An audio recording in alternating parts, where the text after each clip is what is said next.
సముద్రం చేప చూస్తారా? ఇది కోనా ఫిష్ అండి. వంజరం ముదిరితే కోనం అవుతుంది. సీ ఫిష్ అండి, ఇది కోనా అంటారు. నీటితో 2 సార్లు శుభ్రంగా కడిగి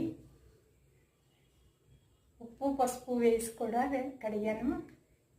లాస్ట్లో మజ్జిగ పోసి కడిగాను. నీచు వాసన ఉండదు. అల్లం వెల్లుల్లి పేస్టు, ఉప్పు పసుపు కారం అన్నీ కలిపి మారినేట్ చేశాను. అల్లం నిమ్మకాయ పిండుతాము. బాగా కలిపేసి ఒక బాక్స్లో పెట్టి డీప్ ఫ్రీజ్లో పెట్టేసుకుంటే 1 గంట పాటు డీప్ ఫ్రీజ్లో పెడితే ఈ ఉప్పు పసుపు కారం అల్లం వెల్లుల్లి పేస్టు నిమ్మకాయ వీటన్నిటితో బాగా మారినేట్ అవుతుందండి.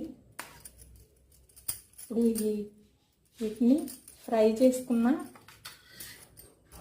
ఎగురుకూర వండుకున్న, టమాటా ఎగురుకూర పులుసు కూర వండుకున్న చాలా బాగుంటుందండి. టేస్టీగా ఉంటుంది.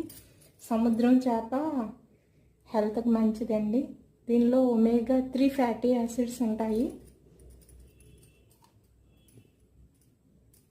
కాల్షియం ఉంటుంది. ఒమేగా 3 ఫ్యాటీ యాసిడ్స్ హార్ట్కి చాలా మంచిది.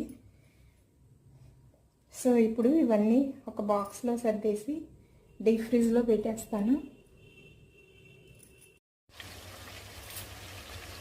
1 గంట పాటు మారినేషన్ అయిన తర్వాత డీప్ ఫ్రీజ్లోంచి తీసి ఇలాగ ఏం చేస్తున్నానండి, కొన్ని ముక్కలు ఫ్రై చేద్దామని.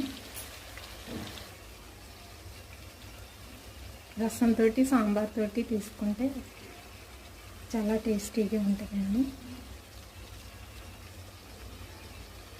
సముద్రం చేపల్లో ఈ కోనం ఫిష్ చాలా రిచ్ ఫుడ్ అన్నమాట.